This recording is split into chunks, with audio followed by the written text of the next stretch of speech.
बिस्मिल्लाहिर्रहमानिर्रहीम। अस्सलाम वालेकुम नाज़रीन, मैं हूं साकिब बशीर। मेरे साथ मौजूद हैं आज सीनियर सहाफ़ी हसरत मलिक। और आज हम बात करेंगे परवेज़ मुशर्रफ, जिनकी कल जो है वो इंतकाल हुआ।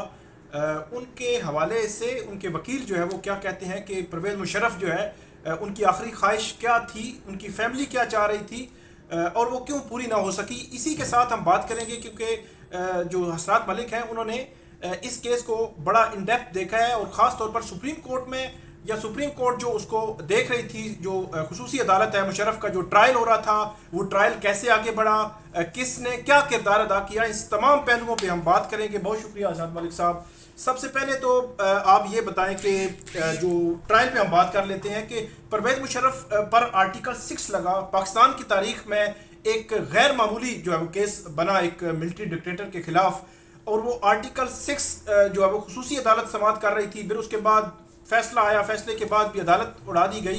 लेकिन जो ट्रायल था वो कैसे आगे बढ़ रहा था, सुप्रीम कोर्ट उसको कैसे देख रही थी, हाई कोर्ट्स कैसे देख रही थी, उस तमाम तनाजुर में मतलब आपने क्या देखा, आपका तजिया क्या कहते हैं? शुक्रिया साकिब।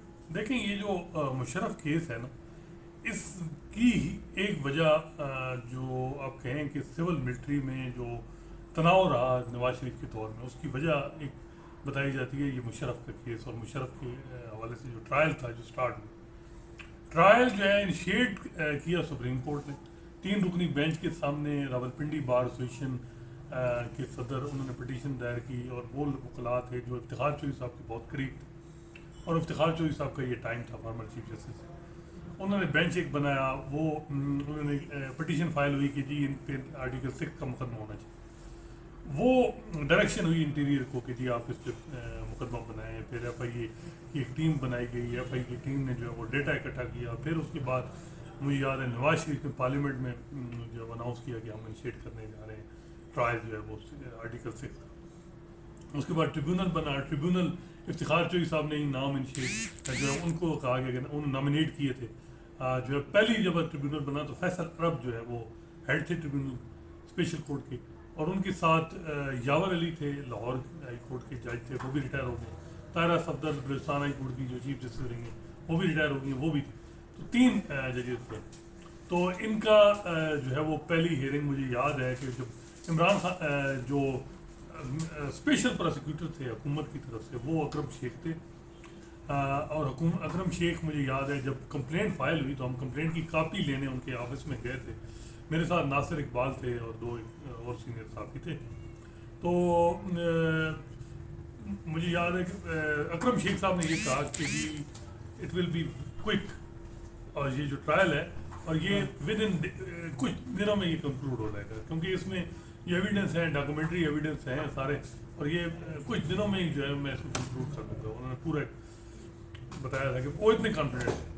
जब ट्रायल स्टार्ट हुआ, दूसरी तरफ से शरीफुद्दीन पिज़ादा लीड कर रहे थे मुशर्रफ की टीम, उनके साथ अनवर मंसूर थे, डॉक्टर खालिद रांझा थे, चौधरी फैसल हुसैन जो है वो वकील थे, वो भी इस टीम का हिस्सा थे। लेकिन ट्रायल जो है वो चल रहा था, वो ये था कि जी इनको ये था कि स्पेशल कोर्ट जो है वो रुक जाए।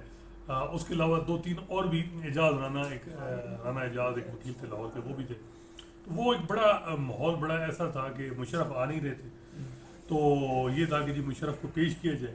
फिर मुशर्रफ रास्ते में थे तो उनको हार्ट अटैक हो गया, फिर उनको ले गए AFIC ले गए, और फिर वो एक दफ़ा वो अदालत में आए, उन्होंने वहाँ कुछ जो है वो अपने तकरीर भी की। उनके उसके बाद जो है वो ट्रायल स्टार्ट हुआ। लेकिन कोई जज भी जो थे वो इस टीम से खुश नहीं थे।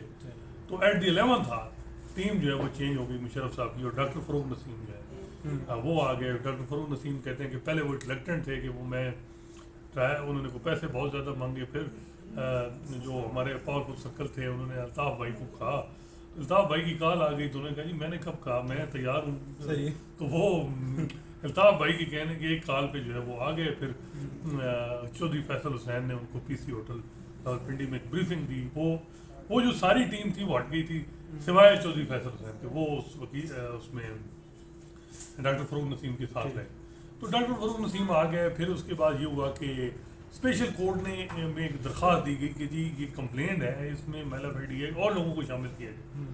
वो इनकी एंटरटेन हो गई और उसमें कहा गया कि जी आप इसमें former chief justice Abdul Hamid Dogar, Shaukat Aziz और 2 लॉ मिनिस्टर जो शायद हामिद थे, जायद हामिद, और एक किसी का था कि इनको भी शामिल करें, इंक्लूड करें इस कंप्लेन में।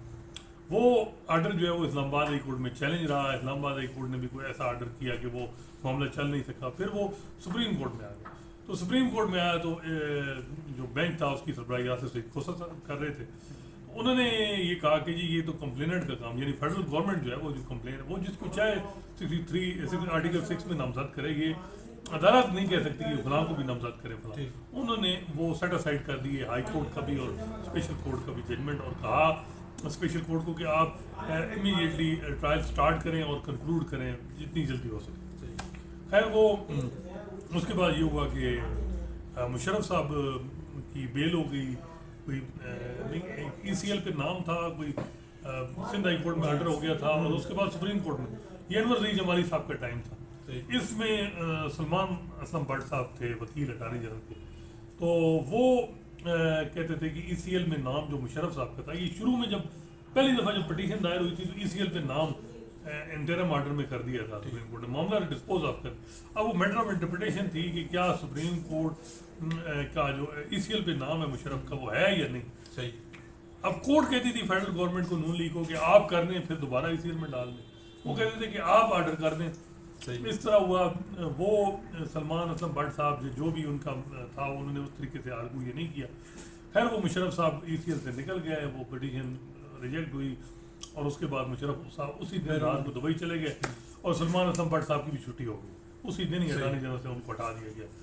ये वजह उनकी भी यही। और मुशर्रफ साहब आखिर तक वापस नहीं हाँ, उसके बाद नहीं आए, जो उसके बाद क्या था वो डेट अब मुझे याद नहीं, लेकिन वो उसके बाद नहीं आए। सलमान असलम भट्ट साहब को फारिग कर दिया गया। नून लीग की बड़ी सुर्खी हुई कि जी आप ट्रायल कंक्लूड, और उस वक्त एक जो सिविल मिलिट्री में एक जो है वो दराड़ें काफ़ी ज़्यादा हो गई थी। इमरान खान जो है वो उस पर धरना भी था, और इमरान खान कि हर कोई कहता था कि एक दफ़ा इनको भी आजमाया जाए, तो हर तरफ हर एक का उनकी तरफ जो वो थी। खैर वो जब सारा कुछ ट्रायल हो गया तो 342 की स्टेटमेंट होनी थी मुशर्रफ साहब की, वो डिले होते, वो थे नहीं मौजूद। फिजिकल अपीयरेंस होनी ज़रूरी है। जब चीफ जस्टिस आसिफ सईद खोसा बने, साकिब निसार साहब ने भी पूरी ट्राई मारी कि उनको लाया जाए, और लेकिन वो नहीं, उनकी कोई सेहत की ऐसे उनकी मेडिकल रिपोर्ट जो बताई गई उनमें ये था कि वो नहीं आ सकते। आसिफ सईद खोसा साहब ने जो है वो, मुझे याद है कि ये जो पिटीशन थी उस वक्त की, जो इफ्तिखार जोशी साहब, उसको टेकअप सो मोटो नहीं लिया, उसको टेकअप करके कहा कि जी वो ट्रायल का क्या बना। तो उन्होंने कहा जी ट्रायल नहीं बन रहा, उसमें वो आ नहीं रहे मुशर्रफ और ये वो फला। तो उसमें कहते हैं 342 की स्टेटमेंट और ये वो। उन्होंने उस मामले को चला के ऑर्डर दे दिया। मंसूर अली शाह साहब उस बेंच में थे और एक और जज। तो मंसूर अली शाह ने वो ऑर्डर लिखा। उन्होंने कहा कि जब ट्रायल कंक्लूड हो जाए 342 की स्टेटमेंट ज़रूरी नहीं है कि वो बंदा खुद हो और यहाँ पेश हो, और ज़रूरी नहीं है, मैंडेटरी नहीं। और साथ ही उन्होंने स्पेशल कोर्ट को कहा, डायरेक्शन दी कि आप जल्दी इसको ट्रायल को कंक्लूड। ठीक। दूसरी तरफ से जो है वो हमारे जो पावरफुल सर्कल थे वो एक्टिव हो गए। इस्लामाबाद हाई कोर्ट में प्रोसीडिंग चल रही थी, तो मिर्जा साहब भी चला रहे थे। लाहौर हाई कोर्ट में एक स्पेशल बेंच बन गया था जिसमें जस्टिस मुज़ाहिर अकबर नकवी, वो जो अभी सुप्रीम कोर्ट में है, वो उनकी सरबराही में बेंच चल रहा था कि जी पूरा ट्रिब्यूनल ही गलत है अनकॉन्स्टिट्यूशनल है। अली जफ़र और अजहर सिद्दीक जो है वो उसमें पेश हो रहे थे और उधर से कर रहे थे। खैर वो क्योंकि सुप्रीम कोर्ट की डायरेक्शन थी, स्टे तो हो नहीं सकता था लाहौर हाई कोर्ट, लेकिन लाहौर हाई कोर्ट चला रही थी मामले। फिर आसिफ सईद खोसा ने ये किया कि उन्होंने जो बड़ा काम, उन्होंने वकार सेठ को स्पेशल बेंच जो स्पेशल ट्रिब्यूनल था उसका हेड बना दिया। और वकार सेठ जो है वो, उनके बारे में ये था कि वो बड़े बोल्ड आउटस्पोकन हैं। तो इवन बताया जा रहा है कि खोसा साहब ने हमें खुद बाद में बताया था कि जिन लॉ सेक्रेटरी ने उसका नोटिफिकेशन किया उसको भी बर्खास्त कर दिया गया था। तो ये बात भी थी कि उसको क्यों वकार सेठ को बनाया हेड। तो इतनी जल्दी में खोसा साहब ने जल्दी कराई कि वो एक दिन में ही सारा कुछ करवा के, ताकि वकार सेठ जो है वो हेड। जब वकार सेठ आ गए, शायद करीम साहब लाहौर हाई कोर्ट से आ गए, वो भी बड़े अच्छे जज हैं, और एक सिंध हाई कोर्ट के। तो उसके बाद आपको पता है कि फैसला हो गया, सज़ाए मौत हो गई 2-1 से। और वो मामला जो है वो उसके बाद जब सज़ाए मौत हो गई तो लाहौर हाई कोर्ट ने पूरा ट्रिब्यूनल बाद में क्वेश्चन कर दी।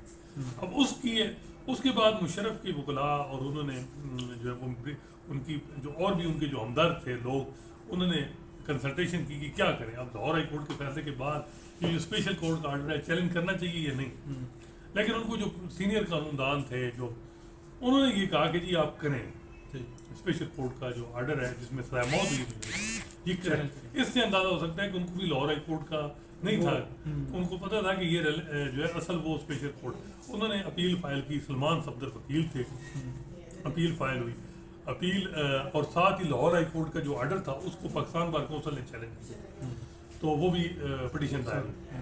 तो सलमान सफदर साहब ने जब पिटीशन फाइल की तो वो एतराज़ लग गया कि जी फिजिकल अपीयरेंस बड़ी ज़रूरी है, क्रिमिनल केस में सजा हुई है, तो ऑब्जेक्शन लग के पिटीशन वापस हो गई। उन्होंने अपील फाइल की, वो अपील लगी अभी मौजूदा चीफ जस्टिस उमर अता बंदियाल साहब के पास। तो उमर अता बंदियाल साहब ने ये कहा कि जी इस जो ये आपके पॉइंट हैं वैलिड हैं, तो क्यों ना लार्जर बेंच इस केस को सुने, ये जो इतराज़ात हैं ये लार्जर बेंच के सामने रखें। उन्होंने ऑर्डर पास कर दिया कि लार्जर बेंच कंस्टिट्यूट, लेकिन 2 साल फॉर्मर चीफ जस्टिस गुलजार अहमद ने वो लार्जर बेंच नहीं बनाया, कोई कुछ भी वो उस पर केस लगा ही नहीं, ना वो लाहौर हाई कोर्ट के फैसले के खिलाफ पाकिस्तान बार कौंसिल की केस लगा, ना ये लगा। तो दोनों के जो चीज़ें थी केस पिटीशन वो पेंडिंग रही, अपील जो उसके बेंच में लगनी थी जो रिश्तार हाफिज के खिलाफ ओपन कोर्ट में वो भी नहीं लगी।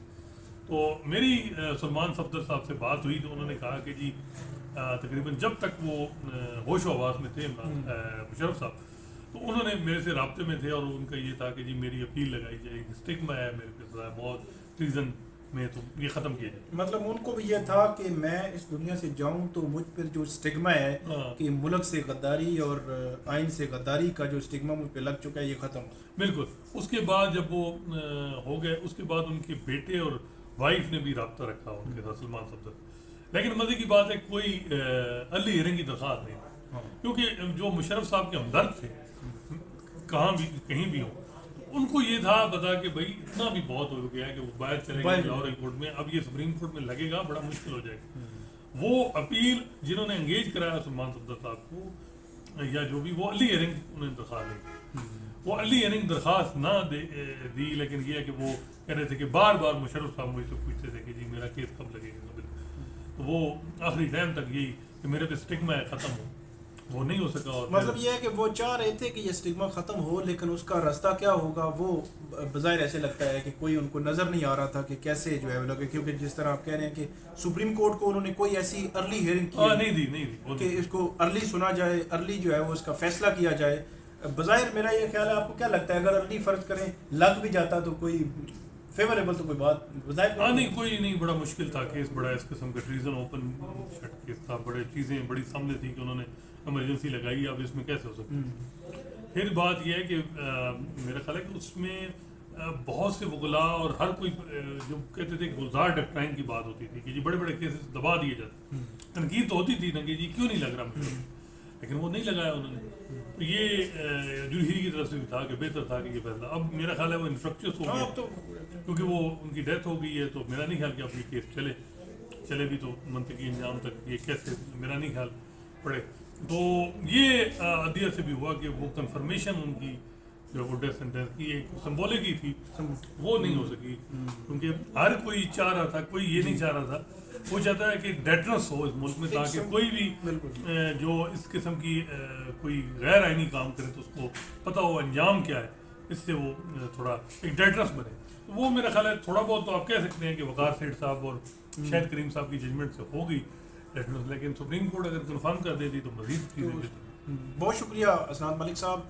तो ये आपने देखा कि जो स्टिग्मा है, गद्दारी का स्टिग्मा है, ये हटाने के लिए कितने जो है वो मुशर्रफ साहब भी फिक्रमंद थे, और जो भी ज़ाहिर सी बात है जिस पर यह स्टिग्मा लग जाता है इतना इस मुल्क में रहा है, अगरचे 8-10 साल उन्होंने वो जो गुजारे इस तरह जो बतौर जो है वो मुतलकुल अनान थे इस मुल्क के हुक्मरान, लेकिन फिर भी वो स्टिग्मा लेके इस दुनिया से नहीं जाना चाहते थे। बहरहाल अब उनका मामला जो है वो अल्लाह के सुपुर्द है। तो ये बड़ी तफसील के साथ असनाद मलिक साहब ने हमें बताया कि कंप्लेंट फाइल होने से लेकर आज तक जो है वो इस केस में क्या होता रहा है। बहुत शुक्रिया नाजरीन, आप हमें फीडबैक ज़रूर दीजिएगा। Thank you.